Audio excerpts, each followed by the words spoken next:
Guys, this channel is about general lifting culture, and there's a lot of different corners of that culture that we cover. It can be general aesthetics, people that are just interested in building mass and lowering their body fat. It can be performance-based, athletes, powerlifters, and the like, people that just want to squat, bench, and deadlift. And the reason that a channel like this works is because there is so much overlap between these different cultures. Everybody is going to share exercises, protocols, training wisdom that works for one group is going to have something to offer the other. So in that way, we all have something to learn from each other. Now, I, as a strength athlete, I've been doing strongman for almost 20 years. I learned the hard way how important it is as you start to bump up against the upper limit of what you're capable of, how important it is to drop back, build a wider base. And for the performers, that means building mass, that means doing smaller movements, rounding out weak areas. That means widening our base by doing essentially bodybuilding so that we can get as much out of our frame as possible. Now I want to take that focus and turn it in the other direction. I want to shine some light on the other corner of lifting culture and talk to the hypertrophy guys, because it is very easy as you pursue these lofty goals, as you try to become the best bodybuilding, physique, aesthetically oriented lifter that you possibly can, to be dismissive, to turn your nose up at modalities that you think aren't immediately beneficial to you or that you don't directly identify with. Now, the important thing is that those decisions are being weighed out ahead of time, that they're measured, that they're grounded in logic, and that you're not just letting your ego or your sense of identity direct which way you're going. It's important that you don't ignore things just because you don't identify with it. So I am going to make the case why everybody, including you hypertrophy focused lifters, needs to prioritize strength, even if strength is not a priority. We are going to answer the question, do you need to focus on strength to build mass over time? And I'm going to make the case that yes, you do. So these are the 6 reasons why strength should always be a priority. Reason number 1, and this is probably the best case, and that's that getting stronger actively helps you get bigger. So even if you don't care about getting stronger, it is still a very valuable tool to get to where you want to go. Strength is a very specific adaptation. So most of the hypertrophy specific work that you're doing, if you're following any kind of classic ideas of what that means, it's not going to be directly strength oriented. So all of the volume you do, the reps, whatever your approach is, isn't going to directly lead to strength increases. But if you do focus on those increases, you're going to increase the ability of your nervous system to recruit more motor units at once. That's actually what you as a bodybuilder do when you're doing higher repetitions. As you fatigue, as you experience more mechanical tension, as you're pushing but the bar's slowing down because you're fatigued, your body is fighting to recruit more motor units and get more muscle fibers online, so you get a bigger stimulus, so those get triggered to grow, and then in the future they're online sooner. So now you're stronger because you can recruit them faster. Well, strength training does that immediately. That's the big adaptation you're getting. It's neurological. You can now pull more motor units all at once. So if you can get this kind of shortcut by getting some short-term strength gain from strength-specific work, that means that every single other thing you do is going to involve more tissue being utilized, being stimulated for growth. All of the volume you do immediately increases. All of the stress of every exercise you do immediately increases. It is a direct way to grow muscle tissue, and that should be of some importance to just about anybody, no matter why you're in the gym. And guys, I'm super proud to have Boostcamp as a primary sponsor of this channel. Not only is Boostcamp the easiest and most intuitive way to track your training and your progress, not only is it absolutely free to use, not only does it feature an immense library of some of your favorite programs, but it features an exclusive library of programs you will not find anywhere else. In fact, there's so much content there. I'm actually doing a series specifically dedicated to the programs that you will only find on Boostcamp. Stop what you're doing right now, click the link below, download Boostcamp. And guys, as I film this channel just hit 100,000 subs like 5 minutes ago, and that number would not have been possible without the support of sponsors like Boostcamp. Reason number 2, low and high reps seem to build muscle tissue about the same, but strength can only really be built effectively with lower reps. Now, in the last few years, we've seen some studies point to the idea that low reps seem to grow mass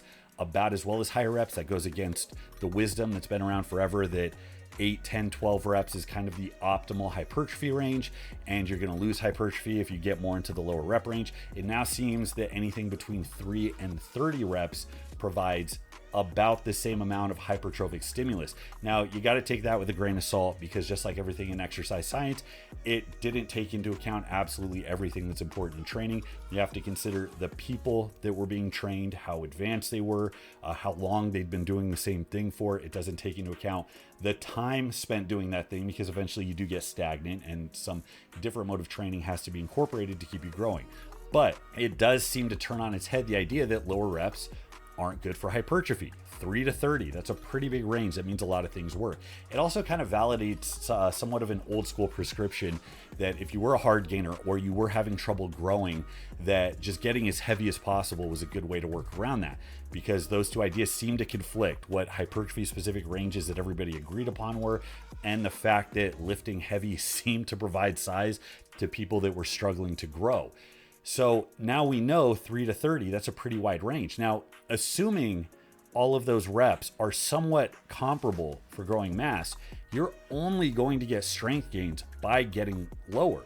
3, 4, 5 reps are going to be the most specific.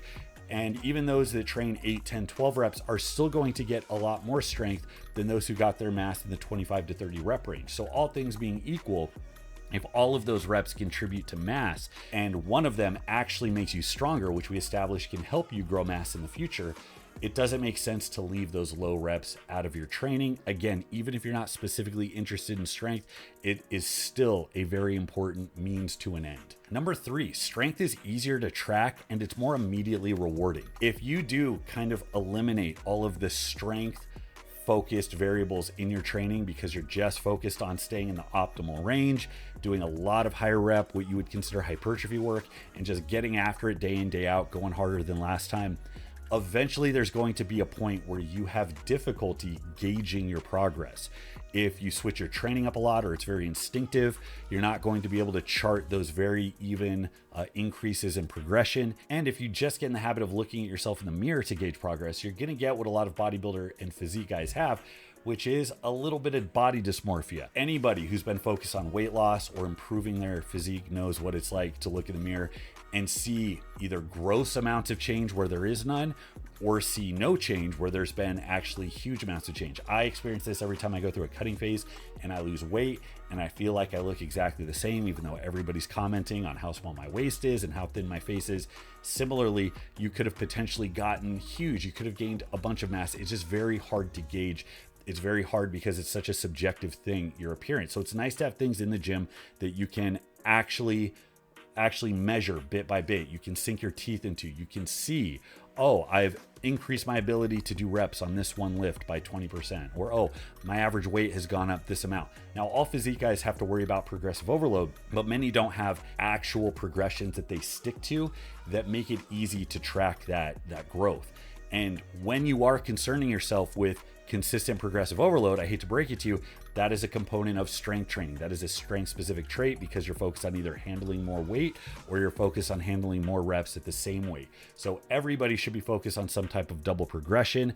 Of course, I'm arguing that spending some time in the low rep range is worth your time, but any method of progression that allows you to chart how the weight goes up over time is going to keep you engaged. And when you do set those PRs, when you do set those records, it is extremely rewarding, and you can be pretty sure that you're not going to see those improvements in performance without also growing some mass in the process. I got to give a shout out to Barbell Apparel. Not only is their support the reason this channel exists, but they have some of the best, most comfortable training attire on the planet. Please check out the Barbell Apparel Bromley collaboration t-shirts. This is the Brick by Brick puppy t-shirt for all of you jack puppies out there, and we also have the Kong t-shirt, which is a throwback to my first gym tees that I made when I owned Empire Barbell some 7 or 8 years ago. I'm really proud of how this design came out, and we're going to be doing new designs moving forward, so check those out when they land. Go ahead and check those out at barbellapparel.com/Alexander Bromley. Thanks so much for your support, guys. It does mean the world to me. And number 4 is it's just so easy to integrate. There's no excuse not to do it. You don't have to stop what you're doing. You don't have to ditch your current program to go do some exotic powerlifting program for 2 months. You can just do what is essentially power bodybuilding. For a lot of years, it was just bodybuilding. It was doing your isolation work. It was doing your body part split and just leading off while you're fresh with some compound movement done in a heavy rep range. It doesn't even necessarily have to be a foundational barbell movement. You can train your legs in a leg press to be very strong in those lower rep ranges. You can use a Smith machine. You can actually use your favorite machines.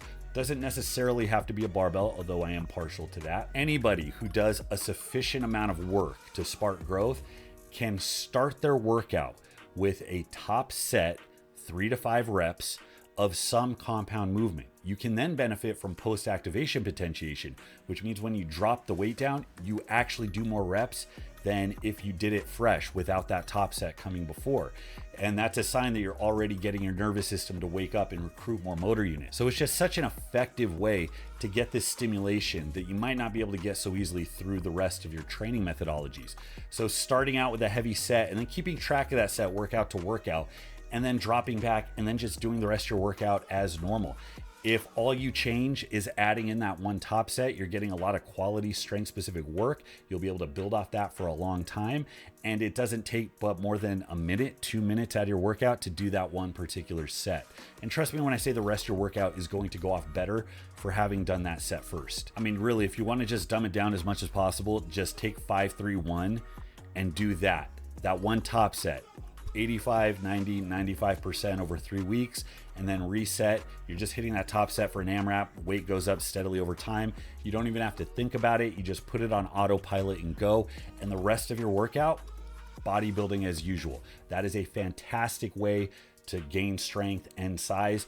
And actually, a lot of strength guys would be better off if they took a similar approach in their off season when they weren't actively getting ready for a powerlifting meet. Number 5, longevity. Now this is one that isn't immediately apparent, but it's, I think, just as important. You have to concern yourself with what you're going to do on the back end of your peak training career. So after you've gotten that peak physique, after you've looked like an absolute monster and you have people stopping you in the street to take pictures with you, eventually you get over the hill, the years catch up with you, and you're on the decline. Now, there are plenty of masters divisions. There's plenty of 60, 70, even 80-year-olds competing in powerlifting and various strength sports.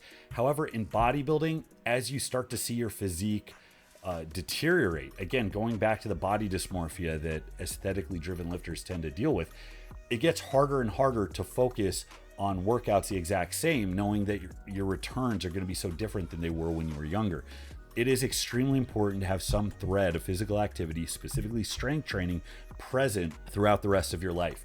All of the benefit of strength training that you get in bone density and being able to maneuver your own body weight. This is so important as you get older, but it deteriorates very quickly. So if you stop when you're 52, by the time you're 72, a lot of those adaptations will have reversed. You need something to sink your teeth into for the rest of your life. And strength training just tends to be a better prescription. As your skin starts to sag, as it gets harder to keep body fat off while you build muscle, it's gonna be very difficult to stick with methods as usual.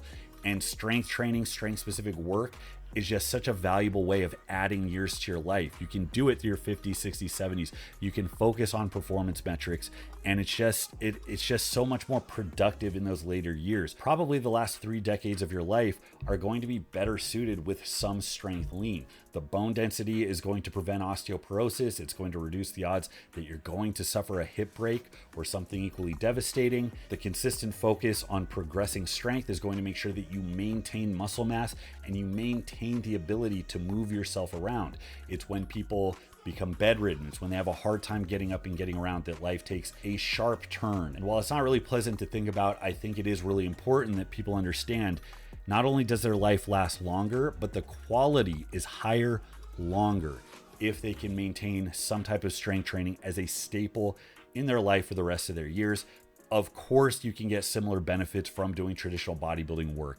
I just think psychologically, you're much more likely to stick with it if you have something besides pure aesthetics driving you. And lastly, number 6, this is probably the most superficial reason, but I think it is just as important because of the real effect it has. You can say it doesn't have an effect on you, but you're lying, and that is status. Eventually, somebody is going to ask the question, how much you bench?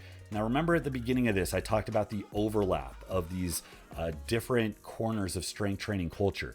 The fact is, lifters who don't care about being aesthetic, and people can say they don't care, but it absolutely affects their reputation, the way that people perceive them. Now, does it have to be important to you? Absolutely not. But for the physique oriented guys, you all have to deal with the same thing. When you look strong, people are going to expect that you're strong. They are a little bit worse off when they're not very aesthetic. When my body fat's very high, I know what that does as far as my authority, how people perceive me. And there is nothing worse than training so long to look a certain way, only to have people roll their eyes or dismiss you as not being that strong. You can say it doesn't matter, but I know there's some of you out there, it's going to get under your skin, and it should get under your skin because it was an easy thing to prevent. Part of being a part of strength culture in general is being able to cross these lines and these boundaries. It is a great thing. It's an asset to everybody who participates. It shouldn't be avoided. So this is kind of a call to like tear down these barriers. Don't go so far out of your way to identify as this one thing in your own little niche over in the corner with the other weirdos that are into strength training the exact same way that you are. If you get out, you branch out into different things, you keep one toe in the water, you're going to have a better experience. You'll probably be able to socialize and network better for your time in this field.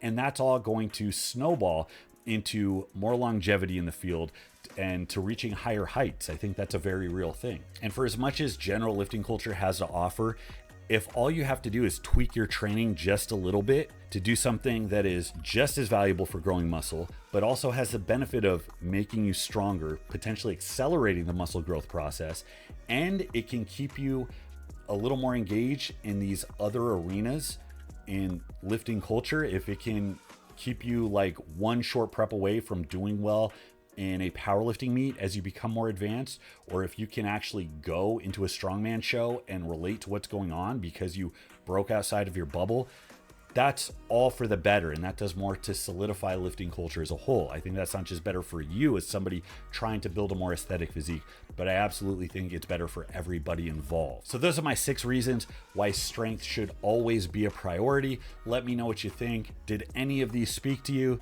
Do you think I'm full of crap? Let me know in the comments. Or better yet, take it to Patreon. That's where I upload my training weekly, and it's also where I answer questions weekly. We do form checks, we do Q&As, I give life advice. It's the easiest way to get in contact with me. So take all of your questions to Patreon. Thanks so much for watching, guys. Until next time, this is Bromley. I'll see you.